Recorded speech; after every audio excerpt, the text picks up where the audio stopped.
Thor does not understand what Stop Killing Games is. The Stop Killing Games initiatives is basically, we don't want single-player games No. to have DRM that the developers can turn off and thus render the single-player games inactive anymore. This is what they want to change. It would impact every live service game that exists, instead of just targeting single-player, always online games. No. That's not what it is. Stop Killing Games includes single-player games, but nothing about it is specific to them. He completely made that up, and I have no idea where he got that impression. And there are some people that'll say, well, just make it all single-player. Like well, you? If you're making it all single-player, you'd have to carve off all of that, and it's developer time and money. These are two different ideologies, and that's okay to have two different ideologies. I just won't agree with it. But those aren't the ideologies. Nothing in the initiative is asking to convert games to single-player. Nowhere in there does it say that it's directly targeting always online single-player games. Yeah, so why does he keep bringing it up? Our problem is not with licenses failing to inform people. Blizzard says they can take away your purchase for no reason. That sounds pretty clear to me. Our problem is those terms are so hostile to consumers and the medium that they should be taken off the table entirely. This needs regulation. If you try to tell me that every studio needs to run their live service game indefinitely or not want to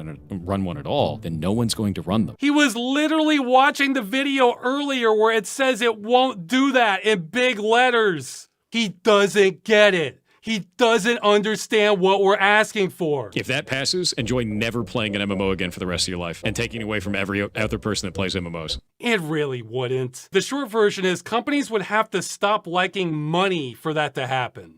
Lots of money. But his number one criticism is that he thinks the initiative is vague. Incredibly vague. Too vague. Very vague. Damn vague. It's vague. It's vague. That is vague. Too vague. Vaguely written. Vague. Incredibly vague. Vaguely worded. Vague. Vague. Vague. This is vague. This goes on. So since he's expecting the thing he made up, but that's not what the initiative is asking for, he thinks it's vague.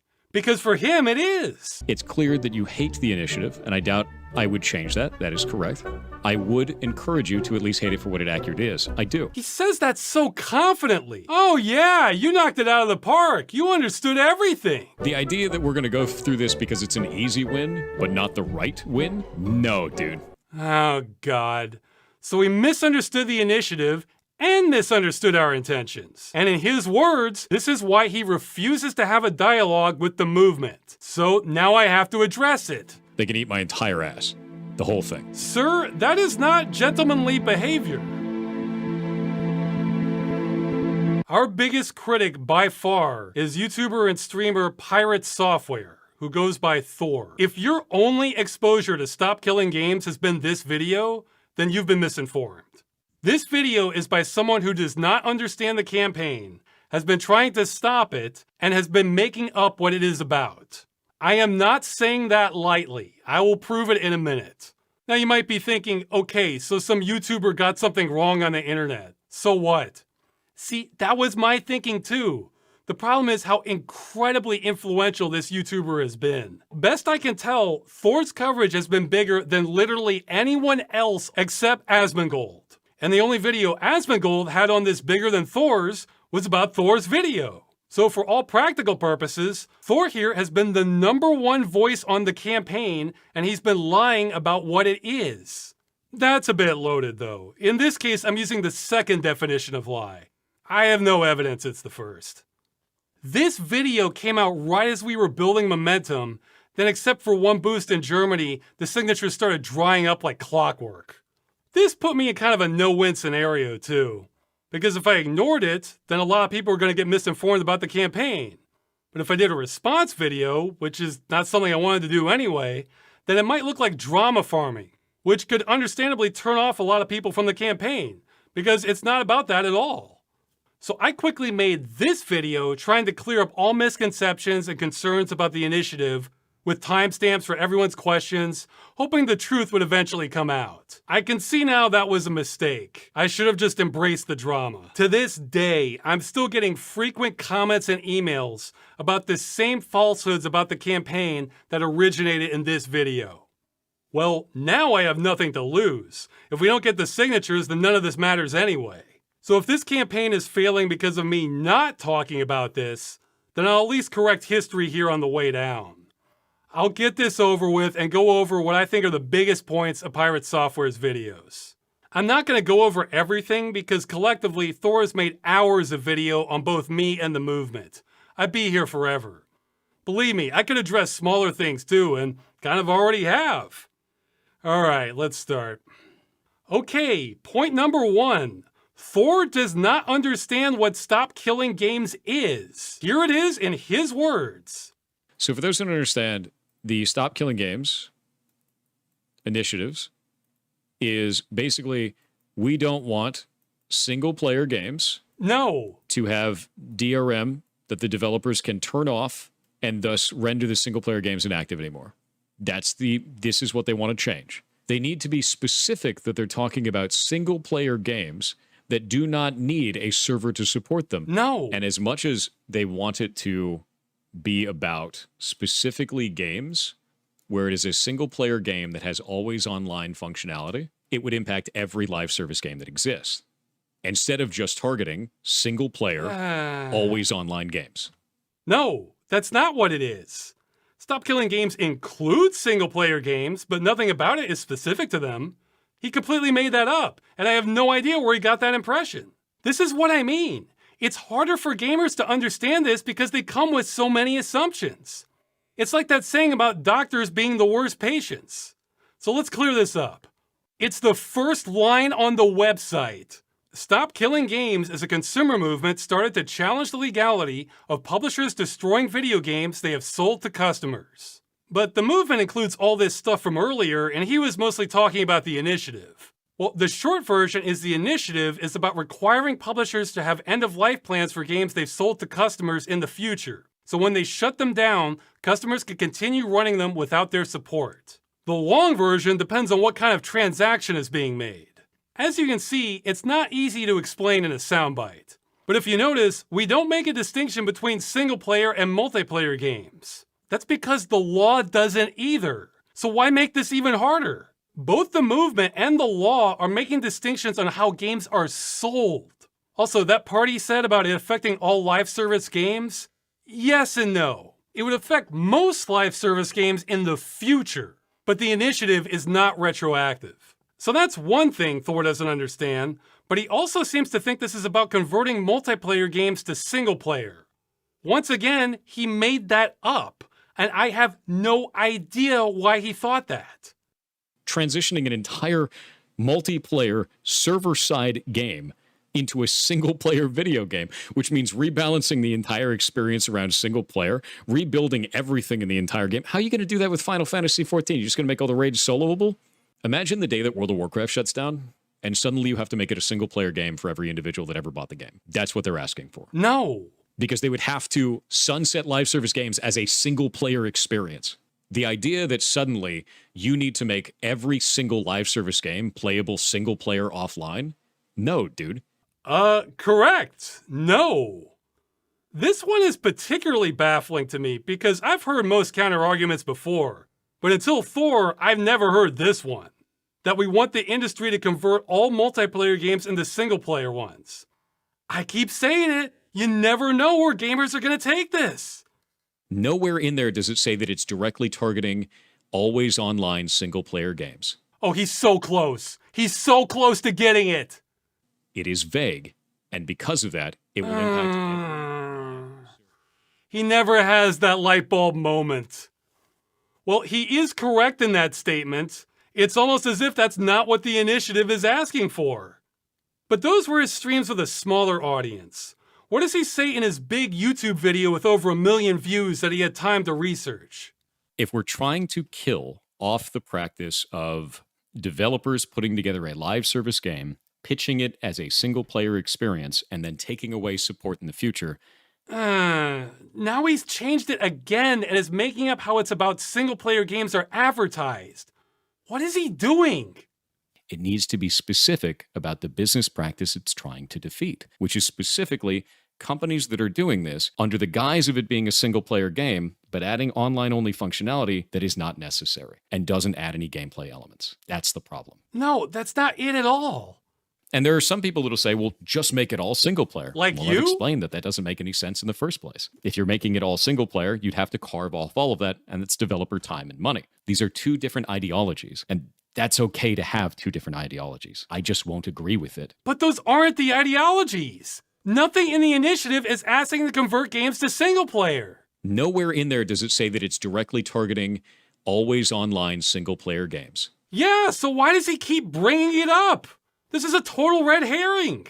If we don't like the idea of live service games as a whole, I get it. Don't play live service games then. Don't agree to those terms. No, he's getting a new thing wrong now. We're not against them existing. We're against them being destroyed with no recourse for the customer. Just use logic.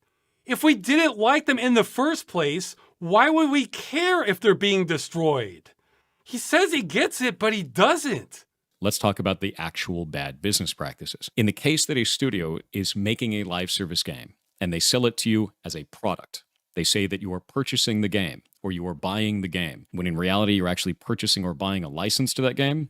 I think that we should be fighting about that. The initiative is not trying to call that out specifically. It's trying to say that all games need to stay in a functional, playable state. Yes! Which is not calling out the language that is being used to manipulate the player. Call that out specifically. Okay, I don't know if he's doing this intentionally. I'll be charitable and assume he's not. But this is some serious obfuscation.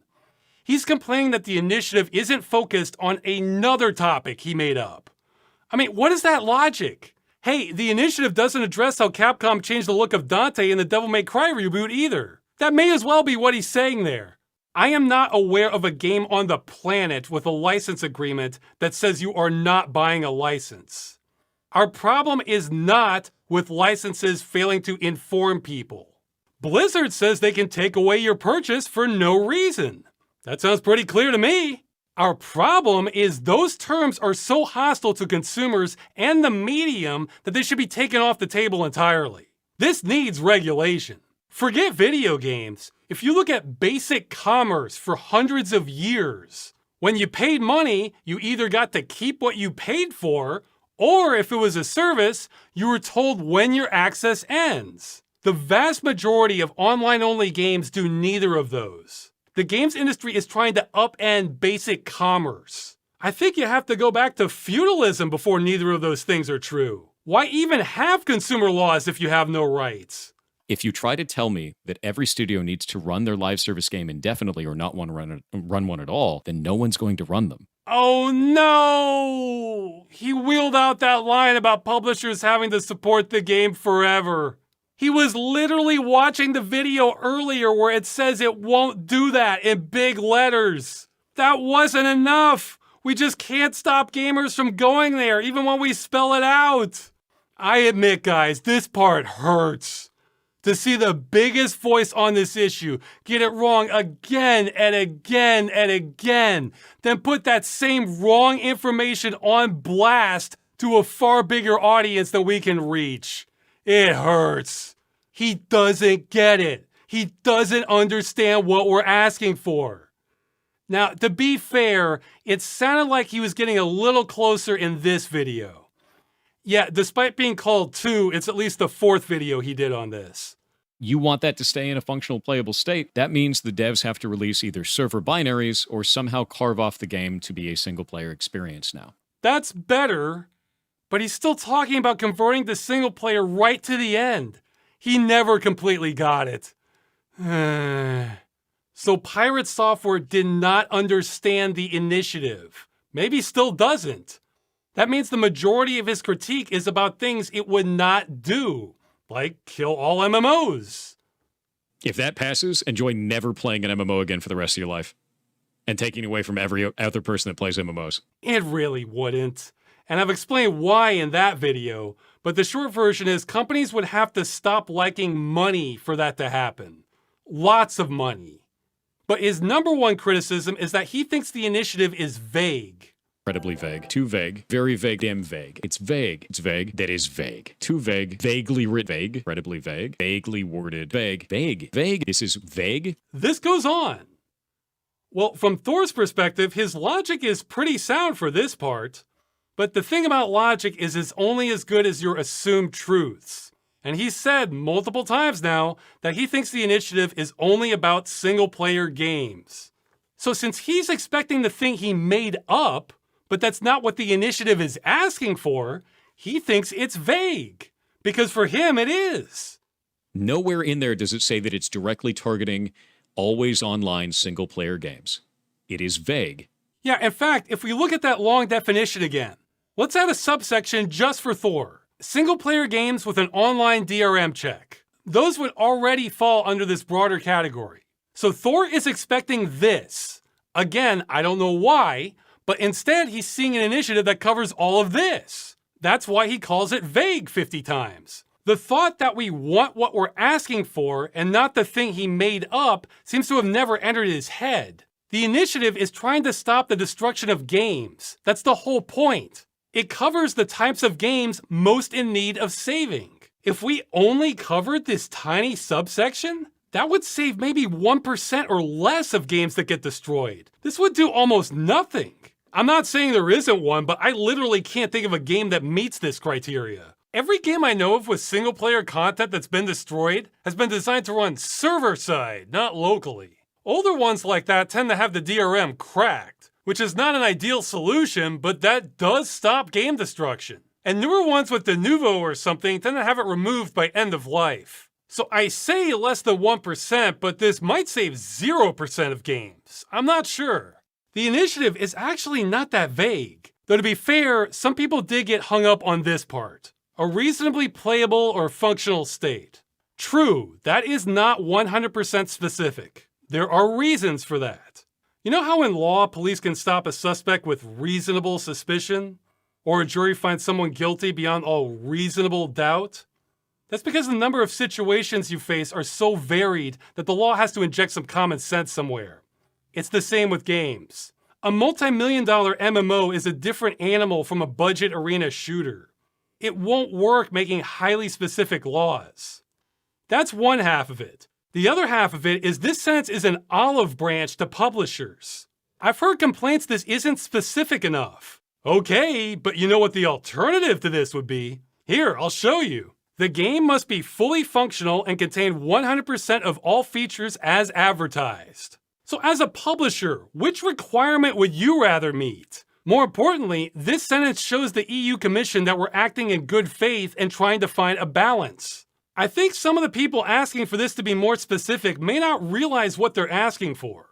I know some won't believe this, but a hell of a lot of thought went into the wording of the initiative. I think it's almost perfect. See, the initiative isn't even a proposed bill, it's a negotiation. Our side says we want games to be functional when publishers end support, so they need end-of-life plans. The industry's position is going to be against whatever we write and claim they need no regulation whatsoever. Then the EU Commission gets to decide who is more in the right here. The Citizens Initiative is the opening offer in these negotiations. Trust me, the industry worth hundreds of billions of dollars will make its position known to the EU. We don't have to make their case for them. So for this negotiation, simple is good. That's why we're straight and to the point for what we want. Then the industry will argue against that. Then the EU Commission might look for compromises. You don't start a negotiation with a bunch of compromises because then it will get so watered down you won't save anything. Oh, and that long definition list are actually logical extensions of the simpler language used in the initiative. It's actually kind of slick. Plus, there's a character limit on these things. The EU Commission doesn't want you trying to cover 50 edge cases at this phase. Alright, so PirateSoftware did not understand the initiative. But point two, he also did not make it easy for the truth to get out.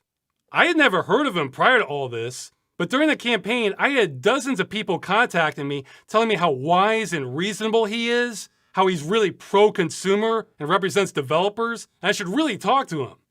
Great, let's do it. So this was my first encounter of him. Oh shit, now this is actually really dumb. It's used car salesman garbage. This is shit. It's shit. Not only do I not want to back this, I'm going to actively tell people not to. That is awful. That is a horrible goddamn direction. That's awful, dude. No, eat my entire ass. The level of stupid that I just had to receive was like sitting on Twitter for 12 hours. This shit sucks. That's a really stupid-ass move. That's an incredibly stupid-ass move. I think this is ass. This is complete garbage. All of this can eat shit, then. I drop the mask entirely. I have no qualms about that. They can eat my entire ass. The whole thing. That sounds stupid as shit. Oh, yeah. I can see why people like him. It's like listening to Mr. Rogers. As you can imagine, we've been less than thrilled that Thor here has become the dominant voice of the campaign, especially when he doesn't understand it. Though I did find the used car salesman part amusing, since if people could read my mind, they would understand how much I dread anything resembling sales or marketing, or just trying to push things on people who aren't interested in them. I'm not exaggerating when I said I've hated having to run this campaign.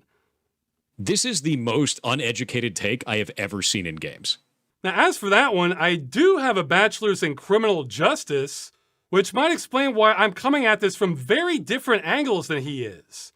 You know, focusing on people having rights and checking what consumer law actually says, rather than what's most convenient for publishers. Though I think I know where that comment is coming from because I've gotten it before. Here's what I think is happening. Online-only games have a client and a server, but a lot also have middleware that developers don't have permission to distribute to customers, or depend on microservices they have no control over, and the server software isn't even designed to run on a customer system. You can't just cut out the middleware and remove the microservices because they're integrated too deeply. That would still leave the game bricked and could take months to fix and be a lot of work. So I think some devs think we're saying all they need to do is just release the server binaries at end of life, and yay, everything is solved. And that's why they think we're ignorant. Well, for some games that could work, but not ones like these. Plus, that's not what we're saying. First off, we're not even mandating the methodology because, again, doing that could run afoul of copyright law. Second, this whole diagram is looking at a game that exists right now and was never designed to have an end-of-life plan. Those might not be salvageable. So what we're saying is let's take a game in the future. No code has been written yet. It's still just a design document. Okay, so we have the client portion as usual. Then we have the server logic. Now we'll bring in our usual middleware and microservice vendors. Nope, stop.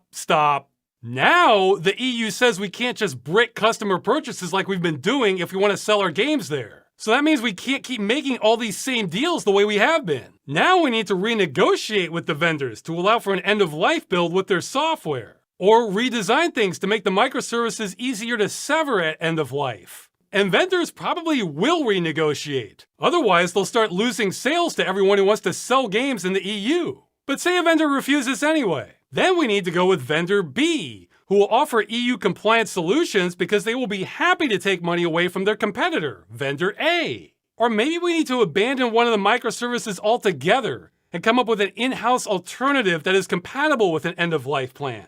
And if the server can't run on consumer hardware, well, maybe now we code it in a way that's more versatile and can be compiled to run a stripped-down version with less features for the customer machine at end of life. Or hey, if that's not doable, then we scrap that, but still give customers some form of server software at end of life because now we've planned for this, and inform them it requires specialized hardware, and they're on their own for getting it working.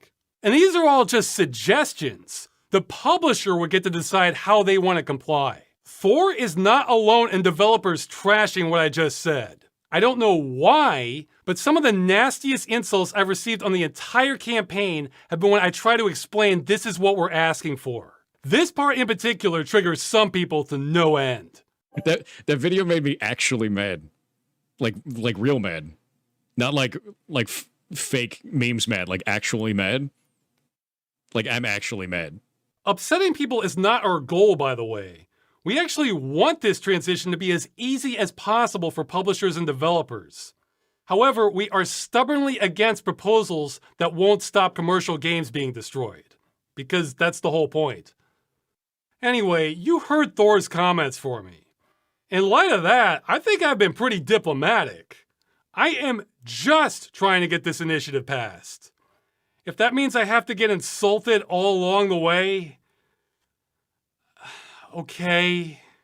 So with that in mind, I reached out to him, not expecting to change his mind, but to at least clarify things since he got so much wrong. If you're gonna hate us, at least hate us for what we're actually doing, not for things that are made up about us. I got a message from Ross. There were many other misunderstandings in your video. It's clear that you hate the initiative, and I doubt I would change that. That is correct. I would encourage you to at least hate it for what it accurate is. I do. He says that so confidently. Oh yeah, you knocked it out of the park. You understood everything. In other words, the customer is told explicitly that their access ends at the time of payment. Most live service games do not do this, which could run afoul of EU law. Most is patently incorrect. Patently incorrect? Okay, for those who don't know much about live service games, that's like saying the Earth isn't round. He says verifiably false things so confidently. If his viewers don't know any better, how can I blame anyone for believing what he says about the initiative when he talks like that? It's incredible. And he does not wish to discuss this with me or anyone else in the initiative. Why not? Would you consider reaching out and talking to Ross about it? No. And the reason why is because I found his entire statement over the YouTube incredibly disingenuous. Yes, this issue which has bothered me since I was a teenager and I've spent 10 years on trying to push back against is me being disingenuous.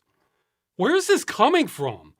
Well, it comes from a slide I had in my promotional video, the half-joke slide. He hated this, and I think he may have a rather privileged view of politics.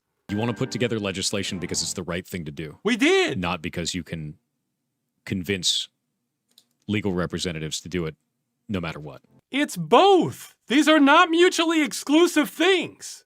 The idea that we're going to go through this because it's an easy win, but not the right win? No, dude. Oh, God. So he misunderstood the initiative and misunderstood our intentions. And in his words, this is why he refuses to have a dialogue with the movement. So now I have to address it. Let's keep it basic. He calls me disingenuous, implying I don't believe what I'm pushing for, that this is some sort of con. That's uncharitable to the point of being silly. Besides video evidence going back 10 years, this is not a hard concept to grasp. I hate seeing creative works needlessly destroyed when people are trying to save them, and video games are where I see that happen the most. Of course I believe in what I'm advocating for. Maybe start from there. I'm a little surprised that didn't sink in. The idea of getting it to pass with an easy win instead of pass because it's good is a problem to me. Absolute problem. That's not how politics works. Do you think things pass because they're good ideas? Tell that to people who still have lead in their water. A lot of gamers are jaded with good cause. The industry has been shaking them down every which way. The perception that it's hopeless to protect our rights against billion-dollar conglomerates is often correct. If I told people this would pass just because it's a good idea, I wouldn't believe me. This slide is a half joke, but it's also some totally cynical reasons that are often true to let people know we have a chance and this isn't utterly hopeless. Do you think I or most people in the movement give a damn why politicians might pass something good? What we care about is that they pass something good. We don't need them to be true believers, we need them to pass good law. This is as soft as it possibly gets in politics. I think most politicians would find this slide funny. It sounds like he's offended I have a low opinion of the political process. Well, I'm the one in the trenches here. I'm not sure if he's upset at me or just upset at reality. Yeah, I am too. Anyway, he went on to delete my reply to him. Thankfully, someone backed it up, and I figured, okay, he hates this, it was thrust upon him by his viewers, I'll just leave him be. Well, that was a mistake on my part, because then he went on to make more videos about me and the movement, now reaching over 1 million views, still broadcasting the wrong information on us. I guess I'm being petty here, but this is alien thinking to me. Why would you call someone out, then run away from a conversation with them when they say there's a misunderstanding, but then go on to make more videos calling them out? Sir, that is not gentlemanly behavior. Alright, I know this is going on too long, so I'll get to the final point. Thor misunderstood the initiative, misunderstood our intentions, and misinformed a lot of people about both. But the irony is, I think he would have hated it even more if he did understand it. Because first, he doesn't see any of this as a problem. Gaming isn't in need of saving. No, it's not a form of planned obsolescence. It's called the game no longer being profitable and we turn it off. No games are being destroyed here. These are live service games. Yeah, you heard him. No games are being destroyed. Does he just say anything? Is that why he's popular? More to the point, and what I wish he included in his main video, is he supports games being destroyed. A very strange demand from people in the gaming industry where live service games should live forever, whether in the hands of the developer or otherwise. And I can't get behind that shit. I think live service games getting sunsetted is fine. I've always thought that. And that's okay. There's nothing wrong with that. There's nothing wrong with that at all. I have no problems with the end of a video game. See, I wish he started his big YouTube video with that message instead of deleting it. Instead, he presented himself as pro-preservation and not wanting the medium to die out. It's incredibly important to me that we keep making games and that the next generation has the tools to do so that our medium doesn't die out. And it never will. And that's the whole intention of all of this. So he doesn't want games to die out, except he's fine with that. I think there's some cognitive dissonance going on there. And he's against killing single-player games that only have a DRM check, okay? But then says people who buy single-player games with more than a DRM check are stupid, and he doesn't play those. I don't buy games that are always online single-player games. I refuse to play those because it's stupid. That's some tough talk coming from a fan of Diablo 4. It's actually really freaking good, dude. The game's fantastic. Itemization is great. Systems design is great. Storyline has been fantastic. The characters are good. The voice acting is great. So is he saying he wouldn't have played Diablo 4's single-player campaign if it didn't have forced multiplayer also? Even though he's praising it and appears to be playing solo? Or is he saying that people that just wanted to play Diablo 4 single-player are stupid? I admit I got lost on his stance there, but what's more clear to me is we're not on the same side. Here's a list of some popular games that are all at risk of being destroyed at some time in the future. The Stop Killing Games movement sees any of these being destroyed as a problem, and they're exactly the kinds of games that would start being protected if the initiative passed. Now, a lot of these do have single-player campaigns, but I believe they all require more than a simple DRM check. He says over and over that his problem with the initiative is the wording, and it's vague. But there is no wording he would like that also saves games like these, because he's on the opposite side of this. If he's totally fine with games like these being disabled forever, well, guess what? That's the position of the industry causing this entire problem in the first place. And that's the final point. Thor says he disagrees with how we're going about trying to end game destruction, but he also disagrees with the goal itself. No, wait, I want to be fair. He's only against 99% of it minus that tiny provision he made up. So once you understand that, then of course it makes sense that he's against the Stop Killing Games movement. Because we're trying to stop killing games.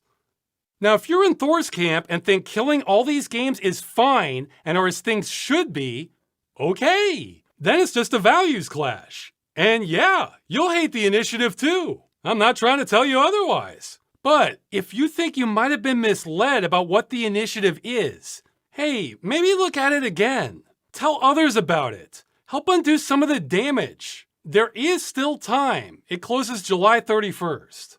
Thor lying about what the campaign is about, remember, second definition, has caused more damage to it than anything else I'm aware of. Now, I've heard some people say, no, it caused a Streisand effect and led to more coverage. Well, if you look at the signature rate, it suggests the opposite. I've also been told a big streamer, like in that group I mentioned earlier, you know, the kind that are so big they could end this, avoided talking about Stop Killing Games because of Thor's take on it. Remember, at the time he did this, PirateSoftware was a well-respected developer looked up to by the internet community for having good takes on gaming. And I was, and still am, the weirdo with no credentials other than not wanting games destroyed. So with Thor being seen as the smartest guy in the room and firmly against the initiative, I think that led some internet figures to not want to touch this, lest they be seen like a fool in the eyes of Thor. Now, as I understand it, that risk may have lowered since then, But it doesn't really matter if nobody else talks about it, because he was there to kill the momentum when we needed it the most, and we never got it back. Okay, that's it on him. I did not enjoy having to do that segment, but I've had to do a lot of things on this campaign I don't like. Believe it or not, my goal was not to tarnish Thor's reputation. That's incidental. I don't care. He can be hailed as a national hero. Whatever. The goal was to expose the damage done to the campaign to try and fix it. I do think he's someone who would have defended the divine right of kings hundreds of years ago, but I don't wish him ill will. On the contrary, I hope he finds some peace of mind. So that's StopKillingGames. If you're depending on me to save the initiative, then I think it's going to fail. Skill issue, as they say. My only closing thoughts on this is that this is all just so stupid. It's stupid that we didn't have clear laws on this to begin with, that this practice continued for decades without clear laws on it, that it was going to continue without our intervention, that it takes so much work and so many people to even report a violation, that me, a chump YouTuber, was the one spearheading this, that it was easily derailed by a bigger YouTuber convincing gamers that having their games destroyed is a good thing. It's all so stupid. I've heard some people say before that we're on the worst timeline. No, things could be so much worse. I think some people have no idea. But if you were to say we're on the dumbest timeline, I don't know if I could argue against that. See ya!